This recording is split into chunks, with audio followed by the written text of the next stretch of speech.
Good evening everyone. मैं engineer Raghavendra Singh बढ़ाना आपके अपने YouTube channel JSM GS study point में स्वागत करता हूं।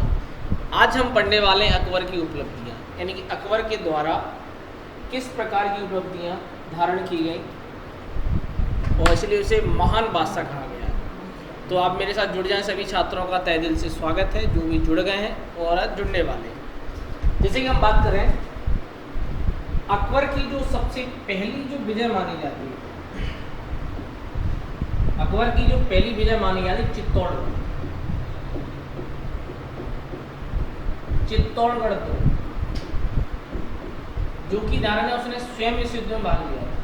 तो आपके समक्ष है चित्तौड़गढ़ का ये दुर्ग, जो ध्यान रखना हिंदुओं की आन बान शान है, वीरता का प्रतीक है चित्तौड़गढ़ का दुर्ग।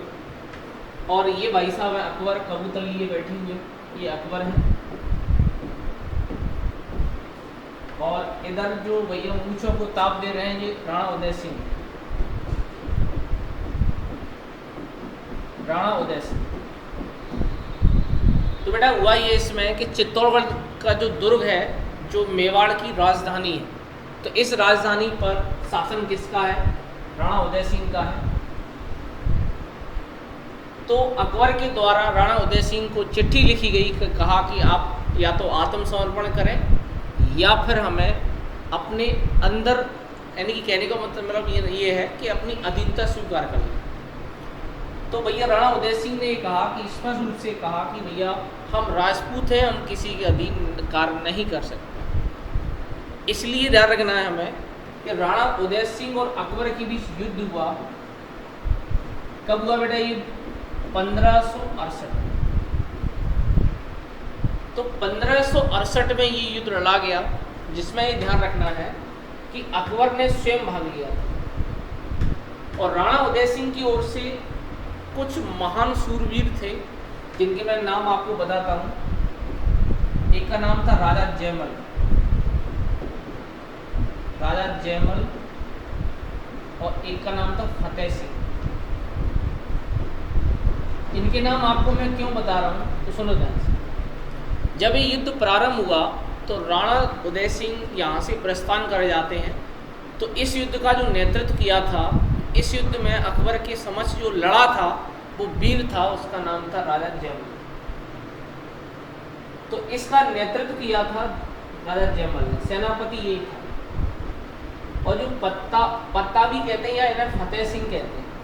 तो इन दोनों ने जिस वीरता के साथ ये युद्ध लड़ा था ना, अकबर ने इन दोनों की फोटो, यानी हम कह सकते हैं इन दोनों की जो चित्र है ना, वो आगरा दुर्ग के सामने लगवाए थे। कहा कि ऐसे वीर मैंने जीवन में कभी नहीं देखे। यानी अकबर ने भी ये माना कि सबसे सर्वश्रेष्ठ सेनापति कौन था? जयमल और फतेह सिंह।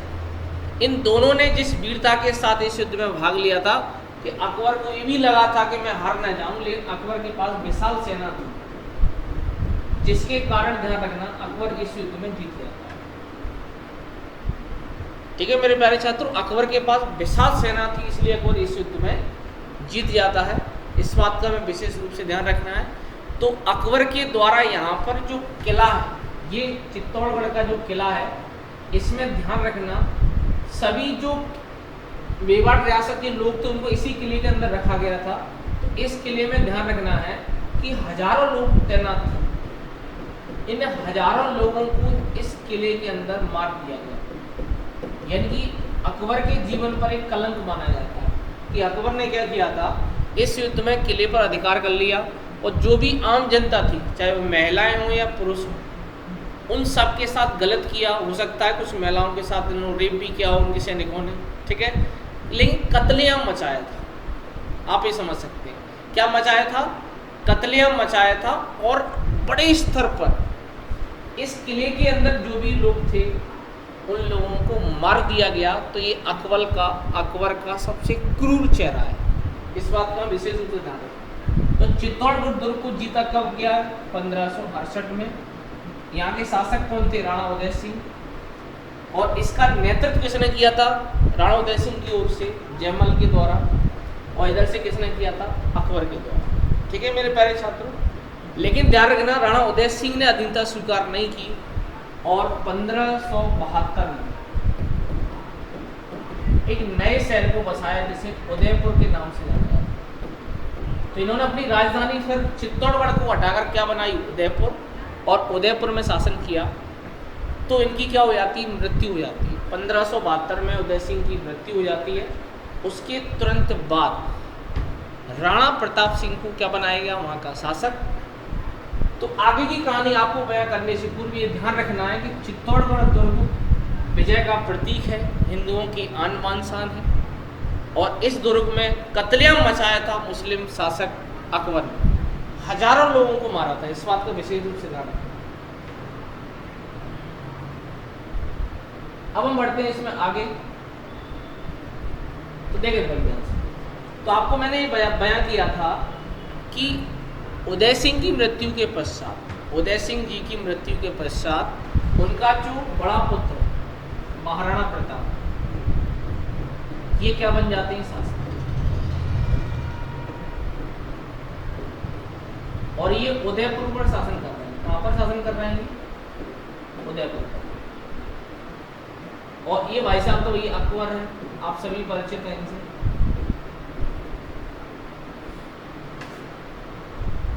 ये जो आपको दिख रहे हैं तलवार लिए भाला लेके खड़े हुए हैं ये तोप के साथ, इनका नाम है हकीम खान सूरी।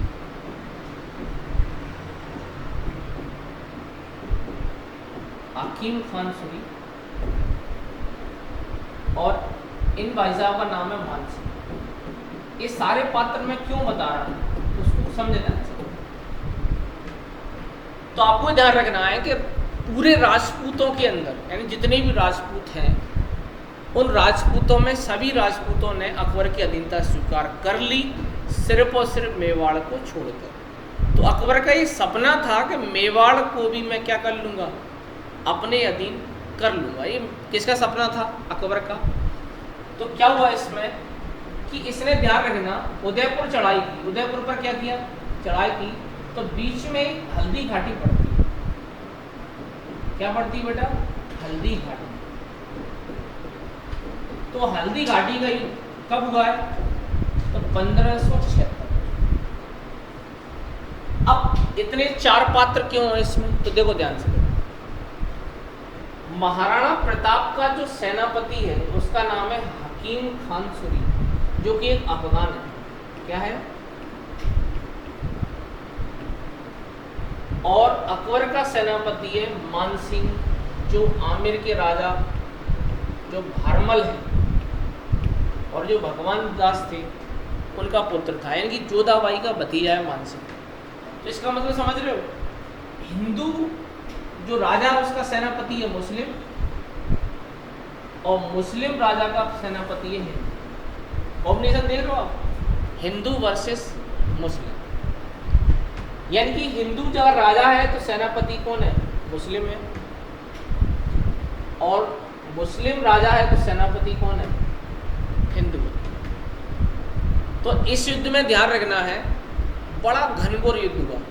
अकबर 2 लाख की सेना लेकर आया था। महाराणा प्रताप के पास मात्र 40,000 की सेना, लेकिन महाराणा प्रताप का साथ दिया था भीलों।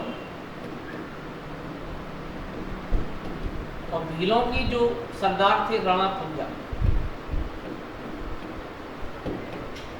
राणा पुंजा ने जिस तरह से अकबर की सेना को, क्योंकि भील क्या है, झपटमार युद्ध में ज़्यादा विश्वास करते हैं, तो इस तरह से परेशान किया इस सेना को, अकबर की को, कि इस युद्ध में अभी तक ये तय नहीं हो पाया जीता कौन है।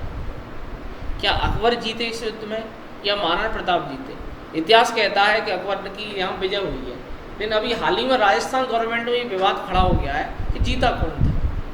तो राजस्थान गवर्नमेंट कह रही है कि नहीं यार, महाराणा प्रताप जीते थे इस युद्ध में, लेकिन इतिहास ये कहता है कि नहीं यार, अकबर की विजय हुई थी। तो इसको लेकर विवाद है, लेकिन बहुत तगड़ा युद्ध हुआ था हल्दी घाटी का युद्ध। किस किस के बीच हुआ था, तो महाराणा प्रताप और अकबर के बीच में, लेकिन सेनापति अलग अलग है। यहाँ पर मान सिंह है जो कि हिंदू है, और यहाँ पर हकीम खान सूरी है जो कि एक अफगान है, मुस्लिम है। तो आप ये समझ सकते हैं कि यहाँ पर विचारधारा हिंदू वर्सेस मुस्लिम नहीं है, यहाँ पर सेकुलर की विचारधारा होना चाहिए, समझ रहे हो? क्योंकि महाराणा प्रताप हिंदू है लेकिन सेनापति मुस्लिम को बना रहे हैं, अकबर मुस्लिम है, सेनापति किसे बना रहे हैं, हिंदू को। तो इसका मतलब इन दोनों राजाओं के अंदर जो भावना है वो कैसी है, समझ सकते हो किस प्रकार की भावना, सहिष्णु भावना होगी, मतलब ये सभी धर्मों को समान संरक्षण दे रहे हैं, जहाँ तक मेरा अनुमान है। ठीक है भाई। तो इस तरह से इस युद्ध में दारंगा अभी तक निर्णय नहीं हो पाया है कि कौन जीता है, लेकिन अकबर का पलटा भारी है यहाँ। 1576 का जो हल्दी घाटी का जो युद्ध है, तो वो ध्यान रखना अकबर यहाँ जीत जाता है। लेकिन ध्यान रखना है महाराणा प्रताप ने हार नहीं मानी। यहाँ के बाद हारने के बाद वो जंगल में गए, तो जो भामाशाह है ना, भामाशाह, उनका त्याग, उन्होंने पूरा धन दे दिया था, सबसे दानवीर माना जाता भामाशाह। उन्होंने जब दान करके दे दिया धन किसको, महाराणा प्रताप को, तो महाराणा प्रताप ने अगली राजधानी बनाया था चावर्ण। चावर्ण को क्या बनाया था, अगली राजधानी। यानी हम ये कह सकते हैं कि महाराणा प्रताप ने जीते जी कभी हार नहीं मानी। ठीक है। तो अकबर का ये सपना था ना कि मैं किसको अधीन कर लूँगा, मेवाड़ को, कभी नहीं कर पाया, ना ही उसका राजपूताने पर अधिकार हो पाया। लेकिन इस युद्ध को अकबर जीत जाता है, इसका विशेष ध्यान रखना। तो महाराणा प्रताप जो है, उनकी पहली राजधानी चित्तौड़गढ़ थी, दूसरी बनी उदयपुर और तीसरी बनी चावल। अंत में जाके क्या हुआ इसमें कि महाराणा प्रताप ने जो कौन सी पद्धति बेटा, लूट माट पद्धति इनकी, जिसमें क्या करते हैं, एकदम आते हैं, जिसे गुरिल्ला वॉर कहते हैं। क्या कहते हैं, गुरिल्ला वॉर। तो उसमें आते हैं और अटैक करके निकल जाते हैं। तो अकबर को भी लगने लगा कि नहीं यार, इस बंदे का कुछ नहीं किया सकता। तो महाराणा प्रताप ने घास से बनी रोटियां खाई, समझ रहे हो? लेकिन कभी भी अपनी स्वाभिमान पे आँच नहीं आने दी इस बंदे ने। मैं इस बंदे को बहुत मानता हूँ और मैं ऐसे लोगों का बड़ा सम्मान करता हूँ हमेशा से। महाराणा प्रताप जैसे लोगों को सबसे बड़ा आइडल मानता हूँ, क्योंकि इसका राज्य छिन गया इनका और इन्होंने घास से बनी रोटियां खाई। लेकिन कभी भी ध्यान रखना, अकबर के यहाँ सर नहीं झुकाया। इसे ही कहते हैं सच्चा हिंदू। अगर सहमत हो तो एक बार जय हिंद जय भारत जरूर लिखें, क्योंकि भैया ऐसे वीर आपको पढ़ने को नहीं मिलेंगे। ये महानता की पराकाष्ठा है, इस बात का विशेष रूप से ध्यान रखना है। ठीक है मेरे प्यारे साथियों, ठीक है भाई। इसके अलावा हम बात करें इसमें कि अकबर ने और कहाँ कहाँ आक्रमण किया था, तो वो भी देख लेते हैं।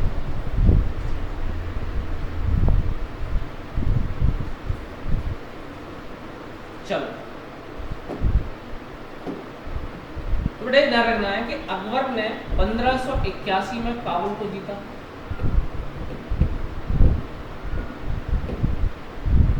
1585 में कश्मीर को जीता, यानी कि संपूर्ण उत्तर भारत पर अधिकार था। और इसके अलावा ध्यान रखना, सबसे महत्वपूर्ण जो विजय मानी जाती है अकबर की, 1572 में इसने गुजरात को जीता था। और इसी विजय के उपलक्ष्य में इसने बुलंद दरवाजा कहाँ बनवाया था, फतेहपुर सीकरी। दोबारा चेक कर लें एक बार। 1581 में इसने काबुल पर चढ़ाई कर दी, वहां जीत गया। 1585 में कश्मीर को जीत गया। लेकिन थोड़ा रिवर्स में चलते हम तो 1572 में इसने गुजरात को भी जीता। और ये ध्यान रखना है कि इसने इस विजय के उपलक्ष्य में बुलंद दरवाजा बनवाया था। क्या बनवाया था? बुलंद दरवाजा, जो फतेहपुर सीकरी में सबसे बड़ा दरवाजा माना जाता है इतिहास में। बुलंद दरवाजा कहाँ पर है? ये फतेहपुर सीकरी में। इस बात का मैं विशेष रूप से ध्यान रखूँ। कौन सा दरवाजा है ये? बुलंद दरवाजा। ठीक है मेरे प्यारे छात्रों, तो ये तो इसके क्या हो गए, युद्ध आक्रमण। अब हम बात करते हैं अकबर के समय नवरत्न कौन कौन थे। ठीक है मेरे प्यारे छात्रों, चलो आ जाओ। अकबर के समय नवरत्न, सर धर्मेंद्र जी, चलो अकबर के समय नवरत्न। चलो, तो नवरत्न से मतलब क्या है? तो इसके दरबार में 9 विद्वान रहते थे। अकबर के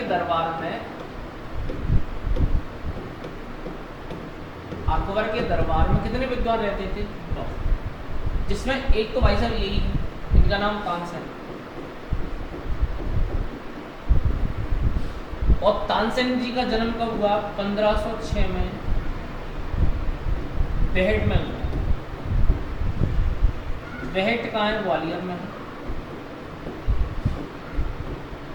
और इनके बचपन का नाम था रामतनु पांडे। तो भैया बेहट के पास में मेरा गांव है, छोटा सा गांव है, घुसकवा नाम है उसका, छोटा सा गांव है। और बेहट से मात्र 5-7 किलोमीटर दूर है, ग्वालियर का अंतिम बॉर्डर सीमा है। तो मुझे इस बात की खुशी है कि भाई साहब तुमने हमारे गांव के आसपास का एरिया का नाम कर दिया है। उनको धन्यवाद है आप लोग का, जो आप जैसे महान व्यक्ति का जन्म दिलवा रहे हैं। ठीक है भाई, तो ये बेहट के हैं। और कब जन्म हुआ है? 1506 में। तो तानसेन के जो प्राथमिक गुरु थे, प्राथमिक गुरु क्या है? मोहम्मद गौस को माना जाता है। मोहम्मद गौस वह था, मैं इनकी कहानी बयां कर देता हूँ। आज थोड़ा जोश की अभाव है। क्यों? क्योंकि कुछ टॉपिक जोश के लायक नहीं होते। यहाँ संगीत की बात कर रहे हैं तो जोश का क्या बात नहीं, यहाँ तो बात करो प्रेम की, नैन मटक्का की बात करो नहीं। तो ये ध्यान रखना है कि मोहम्मद गौस क्या हुआ कि तानसेन जी जो है एक इनका क्या है आपको बताऊँ, छोटे थे, तुतलाते थे, किसी को बोल दे ऐसे करेंगे, अरे तो इन्हें फिर कहाँ ले जाया गया? मोहम्मद गौस के पास। तो मोहम्मद गौस ने पीक मारी इनके मुंह में, तो उस पीक से क्या हो गया? इनका तुतलाना बंद हो गया और ये गाना शुरू कर दिया उन्होंने। तो इनके प्राथमिक गुरु थे मोहम्मद गौस। फिर बाद में ये कहाँ चले गए? वृंदावन। कहाँ चले गए? वृंदावन। तो इन्होंने हरिदास को अपना क्या बनाया? गुरु। तो इनके 2 गुरु मारे जाते। ठीक है बेटा, तो कमेंट करके बताना आपको कितने गुरु हैं। तो एक तो मोहम्मद गौस है, दूसरे हरिदास है। तो क्या हुआ भाई, तानसेन जी क्या है, जो रीवा के राजा हैं, रीवा के जो राजा हैं रामचंद्र के दरबार में रहते थे।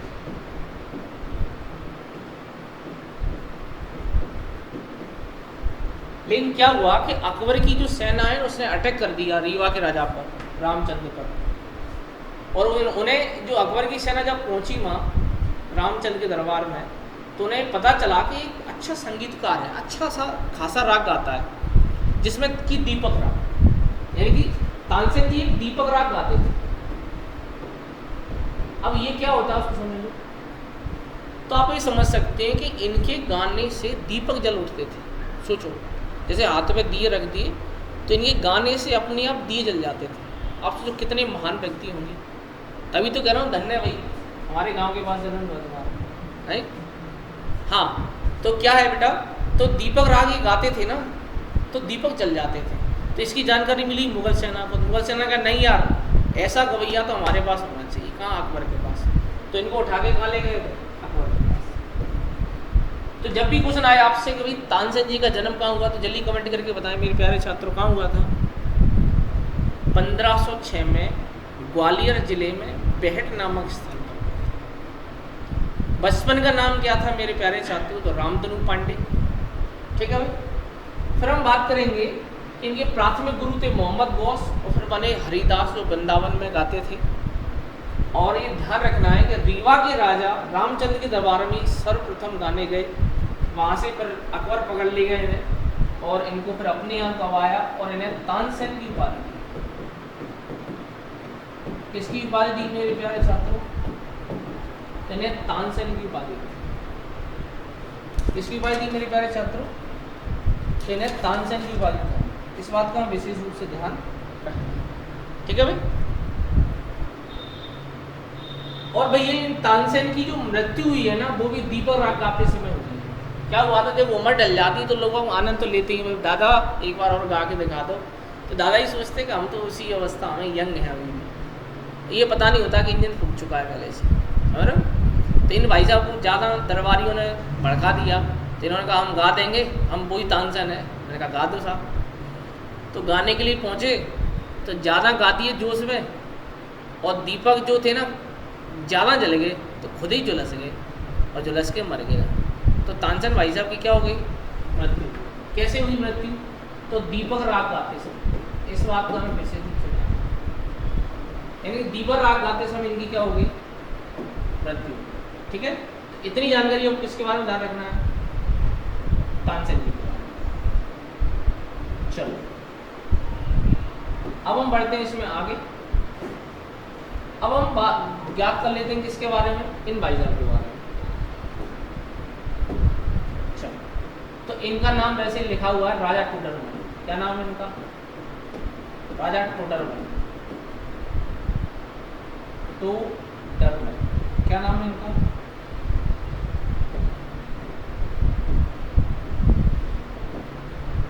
इनका जो नाम है टोडरमल। ठीक है भाई, लिखा भी है इसमें। तो देखो एक तो नवरत्न ये हो गए 9 में से, एक भाई साहब ये बहुत इंटेलिजेंट पर्सन है। तो ये क्यों फेमस है भाई राजा टोडरमल। तो देखो राजा टोडरमल ने क्या है, शेरशाह सूरी के समय भी काम किया था। किसके क्षेत्र में, भूराजस्व के क्षेत्र में। ये फेमस थे भूराजस्व के क्षेत्र में।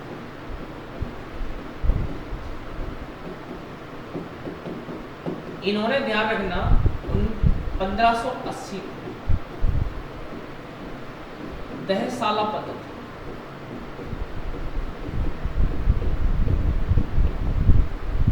दहसाला पद्धति को लागू किया। दहसाला पद्धति क्या है सर, तो इन्होंने क्या है 10 वर्षीय प्लान बनाया और उसमें ये तय किया कि 10 वर्ष में किसान को कितना लाभ होने वाला, उसमें से कितना % टैक्स लिया जाए। तो इन्होंने 10 वर्षीय जो प्लान दिया ना वो बहुत फेमस रहा, जिसके कारण अकबर के समय सर्वाधिक इनकम किससे होती थी, भूराजस्व से। तो दहसाला पद्धति जब भी पूछे आपसे किसने लागू की, राजा टोडरमल ने। किस क्षेत्र में थी, भूराजस्व के क्षेत्र में। कब प्रारंभ हुई, 1580 में। और किसने की, राजा टोडरमल ने की। और इसके समय अकबर के समय जो सबसे अच्छी जमीन होती थी, अकबर के समय जो सबसे अच्छी जो जमीन होती थी उसे क्या कहते थे, उसे पोलज कहा जाता था। अगर आपसे क्वेश्चन पूछा जाए कि सर्वाधिक अच्छी जमीन उसे क्या कहते थे, तो पोलज। यानी सर्वाधिक जो अच्छी जमीन है उसे क्या कहते थे मेरे प्यारे छात्रों, पोलज के नाम से जाना जाता था। इस बात को हम विशेष रूप से ध्यान रखें। तो ये दो भाई के बारे में हो गया। भाई साहब धन्य हम जन्म हुआ आपको हमारे गांव के पास, और ये राजा टोडरमल। ठीक है भाई, इनका इतना हो गया। अब हम बढ़ते हैं इसमें आगे, और कौन कौन थे भाई साहब। ठीक है भाई, क्योंकि अभी 2 रत्न हुए, 9 पढ़ने हम। एक का नाम है बीरबल। अब बेटा सबके फोटो लगाना अनिवार्य नहीं है, नहीं तो क्लास बड़ी हो जाती है फिर। ठीक है भाई, तो बीरबल का जन्म कालपी में हुआ।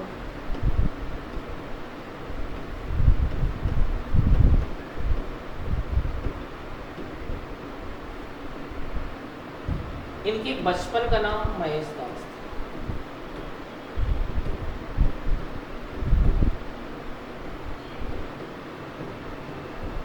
महेश दास था। और इन्हें बीरबल की उपाधि दी गई है अकबर के द्वारा। इन्हें अकबर भाई साहब के द्वारा बीरबल की क्या दी गई है, उपाधि दी गई है। ठीक है, क्यों, क्योंकि एक बार क्या हुआ था कि अकबर का बिहार जाना हुआ। तो मैं कहानी सुना देता हूँ। एक और अकबर भाई साहब का कहाँ हुआ, बिहार जाना हुआ। तो उनकी भेंट बीरबल से हुई। तो उन्होंने कहा, अकबर ने कहा बीरबल से, एक काम करना, जब भी तुम्हें ज़रूरत हो किसी भी रोज़गार की तो मेरे दरबार में आना, मैं तुम्हें रोज़गार दे दूँगा। तुम्हें मुझे लग रहा था बहुत इंटेलिजेंट हो। ठीक है भाई, तो बीरबल भाई साहब कहाँ गए, अकबर के दरबार में पहुँचे। तो जो द्वारपाल है ना उसे रोक लिया उन्होंने। तो बीरबल ने कहा भाई क्यों रोका हमें मिलना है शहंशाह इनसे। तो भाई द्वारपाल ने कहा कि सुनो, जो भी तुम्हें इनाम वहाँ से मिलेगी तुम्हें उसका आधा मुझे देना पड़ेगा, तो तुम्हें राजा से मिलने दूंगा, अन्यथा नहीं। तो बीरबल ने कहा कोई दिक्कत नहीं, जो मिलेगा तुम्हें आधा मिलेगा, कोई दिक्कत नहीं। तो जब बीरबल भाई साहब पहुँचे अकबर के दरबार में, वो अकबर से कहा, हालांकि वह मुल्ला तो प्याजा ने टेस्ट किया था अकबर बीरबल के माइंड का, तो इतना समय नहीं है मेरे पास कि उसको पूरा डिस्कस कर सकूँ। ठीक है, तो इसमें क्या हुआ कि जो बीरबल ने को जब इनाम देने के लिए अकबर ने कहा कि बताओ तुम्हें क्या इनाम चाहिए, तो बीरबल ने कहा कि मुझे 50 कोड़े दो इनाम में। अकबर ने कहा ऐसा क्यों, क्योंकि जो द्वारपाल जो खड़ा है ना, जिसने मुझे आप तक भेजा है, उसका ये कहना है कि जो भी मिले वो मुझे आधा देना। तो उसे आधा देना ना 25 कोड़े। तो इस प्रकार से बीरबल ने अकबर के दरबार में हो रहे भ्रष्टाचार को उजागर किया था। देखो उसका सेंस समझ लो कि उसके दरबार में जो भ्रष्टाचार हो रहा था उसे किसने उजागर किया था? बीरबल ने। ऐसी बीरबल की अनेकों कहानियाँ, अगर मैं सुनाने बैठूँ ना तो बहुत समय लगता है। ठीक है, समझ रहे हो मेरी बात ध्यान से? इसका विशेष रूप से ध्यान रखना। जैसे तुम देखो बीरबल की खिचड़ी है, वो भी नहीं पकती है। अब उसकी कहानी को सुनाया था तो क्या हुआ था, एक बार अकबर ने एक शर्त रखी कि यमुना नदी के किनारे जो नदी में रात भर गुजार देगा उस गरीब को, जो भी व्यक्ति हो, उसे मैं इनाम दूंगा। तो एक बेचारा गरीब बहुत था, तो वो क्या है, गरीबी का मारा था, तो यमुना नदी में पहुंच गया वो। उसने कहा राजा से मैं इस शर्त को पूरा करूंगा। तो वो पूरी रात भर यमुना नदी में खड़ा रहा और सुबह जब निकला वो नदी से बाहर तो उसे दरबार में बुलाया गया इनाम के लिए। ठीक है, तो क्या हुआ इसमें? तो इसमें हुआ ये कि अकबर ने पूछा कि तुम पूरी रात इस ठंड में उस जगह खड़े कैसे रहे, क्या स्रोत था तुम्हारे पास? तो उस व्यक्ति ने कहा जसवंत के पास, तो उस व्यक्ति ने कहा कि महाराज मैं आपकी जो किले के ऊपर जो मसाल जल रही थी ना, उस मसाल को देखते हुए मैं पूरी रात खड़ा था, कि वही मेरे पास माध्यम था उस नदी में खड़े होने। तो कुछ दरबारियों ने क्या किया, बीरबल उस समय अनुपस्थित थे, तो कुछ दरबारियों ने क्या कहा कि सर ये तो बेईमानी है, इसने उस मसाल की लौ जो जल रही थी ना उसी कारण तो खड़ा रहा है दरबार में। तो अकबर ने कहा तो सही बात है, तो अकबर ने उसे बिना इनाम दिए भगा दिया। अब ये खबर बीरबल को पता चला, तो बीरबल भाई साहब ने क्या किया कि अकबर को बुलाया, कहाँ पर, अपने घर निमंत्रण के लिए। कहा कि हम आज खिचड़ी बनाएंगे, तुम आ जाओ सर, खिचड़ी खिलाएंगे तुम। किसको कहा? अकबर को कहा। तो भैया क्या हुआ इसमें कि अकबर साहब पहुँचे किसके घर? बीरबल के यहाँ निवास पर। तो बीरबल ने क्या किया, कुछ इस तरह से खिचड़ी तैयार है, ऐसे यहाँ रखी है खिचड़ी के लिए भगोनी, यहाँ है खिचड़ी और यहाँ पर है लौ, इस तरह से यहाँ पर आग जल रही है। चूंकि बीरबल ने आग को बहुत स्लो रखा था, क्यों? क्योंकि आग ही ऊपर तक ना लग पाए। तो भैया अकबर को बैठे बैठे 2 घंटे हो गए, 3 घंटे हो गए। कहा भैया बीरबल खिचड़ी कब बन रही है, भूख के मारे मरा जा रहा हूँ। तो बीरबल कहता है कि सर नहीं महाराज जी, आपके सामने तो बन रही थी, थोड़ा टाइम तो लगेगा हमारे। अब भैया 5 घंटे हो गए, 6 घंटे हो गए। तो अकबर ने कहा भाई वो तुम्हारी बीरबल की खिचड़ी कभी पूरी नहीं होगी। तो बीरबल ने कहा कि महाराज ये बताओ कि जब छोटी सी आग के कारण खिचड़ी नहीं बन पाई, तो ये बताएं भाई मसाल से क्या यमुना नदी खड़े हुए व्यक्ति को लौ पहुंच सकती है क्या? वो ठंड से बच सकता है क्या? तो अकबर ने कहा ये तो मेरे से गलती हो गई यार। तो अकबर ने गलती को एक्सेप्ट किया, इसीलिए बीरबल को बीरबल ही कहा जाता है, क्योंकि बहुत इंटेलिजेंट व्यक्ति था। वो जवाब एक उदाहरण देकर देता था, समझ रहे हो? तो अकबर ने इस चीज़ को माना और बाद में उस बंदे को बुलाया और उसे इनाम दिया। ठीक है मेरे प्यारे छात्रों, इसके अलावा बीरबल की मृत्यु कैसे हो गई? तो भैया बीरबल को दरबार में रहते हुए बहुत समय हो गया। तो बीरबल ने कहा महाराज से, महाराज जी एक काम करो, एक आदमी तो हमें भी लड़ने के लिए भेजो। तो अकबर ने कहा तू मेरे पास है, कहाँ जा रहा है फालतू में, समझ रहे हो, कहाँ जा रहे हो यार? तो इसको लेकर भैया बीरबल ने ज़्यादा आग्रह किया, तो भैया उसे हिमाचल प्रदेश में एक युद्ध में भेज दिया बीरबल को, और बीरबल ने उस युद्ध को जीत लिया। तो उन्हें राजा की उपाधि दी गई। कौन सी उपाधि दी गई उन्हें? राजा। और किसने दी उपाधि? अकबर ने दी। ठीक है भाई। अब भैया बीरबल उस युद्ध को जीत तो गए, अब उन्हें लगा कि अब तो हम शहंशाह हिंद बन गए। तो कहा कि भाई एक भी दो में राजा से निवेदन किया। उसने कहा बीरबल तू मेरे पास रह, यहाँ निर्णय में मेरा साथ दे, कहाँ घूमता रहता है यार, अकबर ने बहुत समझाया बीरबल को, नहीं सर मैं तो ये तो लड़ने जाऊँगा, बहुत हो गया दरबार में फालतू बैठाए रहते हो यार, कुछ करने दो यार मुझे भी। तो कहा ठीक है चले जाओ। तो ये भाई साहब अफगानिस्तान वाले युद्ध में चले गए बीरबल। तो अफगानिस्तान वाले युद्ध में तो यूसुफ से युद्ध जाती है ना, पठान जो होते हैं, उन लोगों ने रात के अंधेरे में झपट्टा मार युद्ध किया और बीरबल को वहीं मार दिया। तभी तो कहते हैं भाई इंटेलिजेंट बंदा होता है ना, वो युद्ध नहीं कर सकता यार, समझो वेदांत से। हर व्यक्ति का एक कार्य होता है, वो उसी कार्य को कर सकता है, ठीक है भाई। तो इस प्रकार से ये बीरबल की मृत्यु हो जाती है, ठीक है भाई। तो ये तीसरे उनके क्या हो गए दरबारी नवरत्न।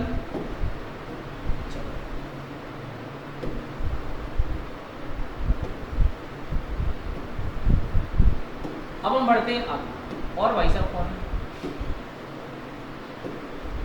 अब हम बात करें इसमें अबुल फजल के बाद, चौथा नाम हमें देखने को मिलता है अबुल फजल। तो इसमें ध्यान रखना है, पुस्तक लिखिए अकबरनामा।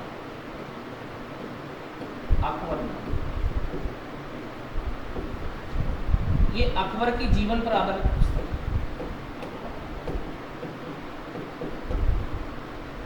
अबुल फजल जो है, इनकी जो पुस्तक है अकबरनामा, अकबर के जीवन पर आधारित है। अब भैया क्या हुआ इसमें कि अकबरनामा लिख तो दीन भाई साहब ने, लेकिन ये बीरबल की मृत्यु के बाद अकबर के ज़्यादा करीबी थे, बहुत ज़्यादा करीबी थे अकबर के। तो उस समय क्या हुआ कि जो अकबर का पुत्र है जहांगीर, अकबर का जो पुत्र है ना जहांगीर, इसको क्या अनारकली से प्रेम हो गया। अनारकली क्या है, दरबार में नाचती थी। तो दरबार में जब नाचती थी तो जहांगीर को वो ज़्यादा ही सुंदर लगी ना, कहा प्रेम तो इसी से करेंगे। और पिता से कहा मुझे इससे ब्याह करना अनारकली से। तो अकबर ने कहा कि बेटा सुन, इन नाचने वाली से ब्याह करेगा तो मेरा नाम डबाएगा, किसी भी राज्य की राजकुमारी देख उससे ब्याह करवा दूंगा तेरा। तो भैया जहांगीर ने कहा कि विवाह तो अनारकली से होगा आज। कहते नहीं दिल आया गदीबत परी क्या चीज़ है, कुछ भी हो जाए भाई, विवाह तो उसी से होगा भाई।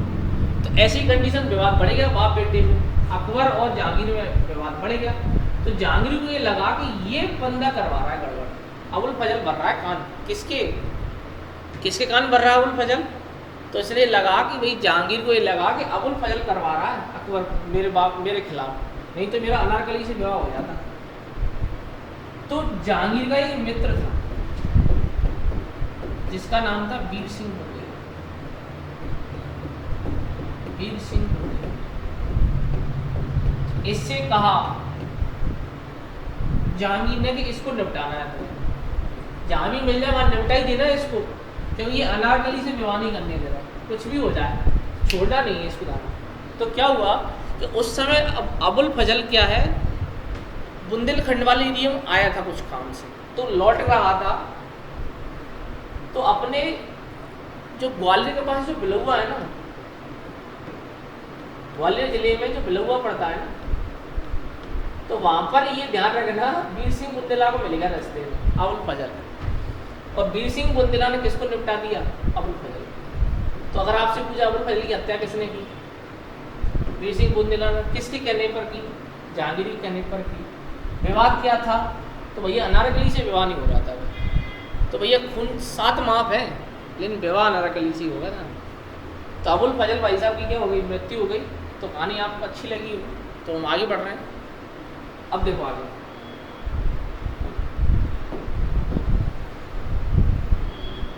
चलो इसके अलावा हम बात करें तो कितने, वही कमेंट करके बताएं कितने नवरत्न हो गए अभी।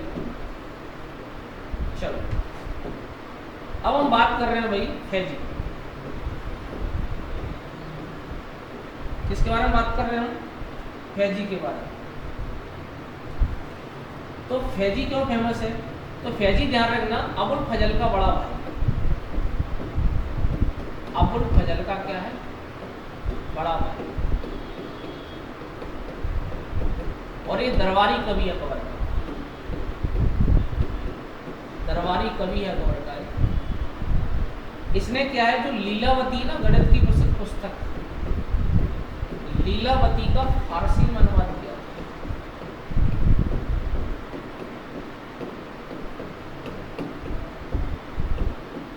तो ये योगदान किसका है, फैजी का है।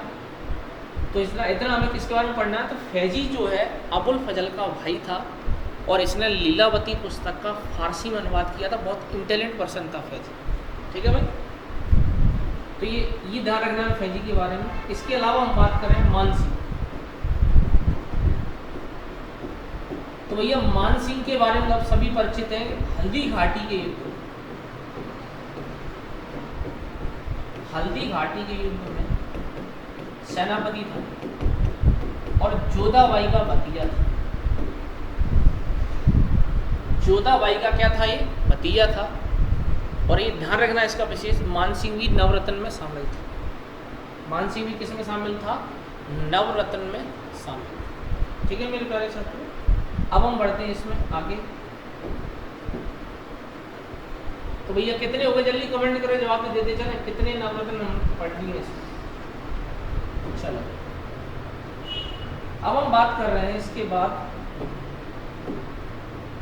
अब्दुल रहीम खान एक।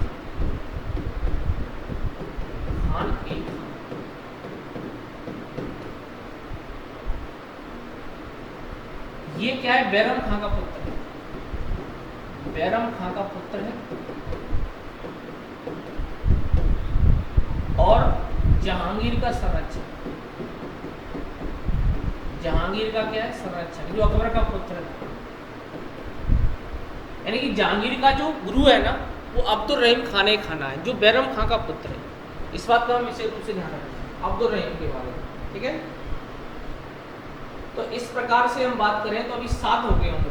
तो अब हम बात कर रहे हैं 8वीं बारी से, कि नवरत्न कवर करने आ जाना है, ठीक है। तो जो 8वें हैं उनका नाम था मुल्ला दो प्याजा, मुल्ला दो प्याजा। ये ध्यान रखना अकबर के सलाहकार थे। ये बंदा क्या है, अकबर का सलाहकार। सलाहकार मतलब एडवाइजर, पीए था, बहुत इंटेलिजेंट व्यक्ति था। जो लास्ट झंडा गड़ने वाला है वो है हकीम हुक्काम, हकीम हुक्काम। ये अकबर का रसोइया था। तो ये कुल मिलाकर 9 हो गए नवरत्न, ठीक है। सबके बारे में मैंने चर्चा की। अब्दुल रहीम खाना बैरम खां का पुत्र था, जहांगीर का संरक्षक था, और मुल्ला तो जो प्याजा है ना, अकबर का सलाहकार था। हकीम हुकाम और रसोइया, हकीम हुकाम ज़्यादा ही रसोइया था, ठीक है भाई। तो अकबर की जो धार्मिक नीति मैंने अभी कवर नहीं कराई है इसमें, उसके लिए अलग से शॉर्ट वीडियो आएगा अपना संडे को, ठीक है। और ये ध्यान रखना इसका विशेष कि मैंने अकबर को उपलब्धियों से लेकर हम बात कर रहे हैं उसकी नवरत्न तक, सभी पहलुओं पर मैंने चर्चा की है।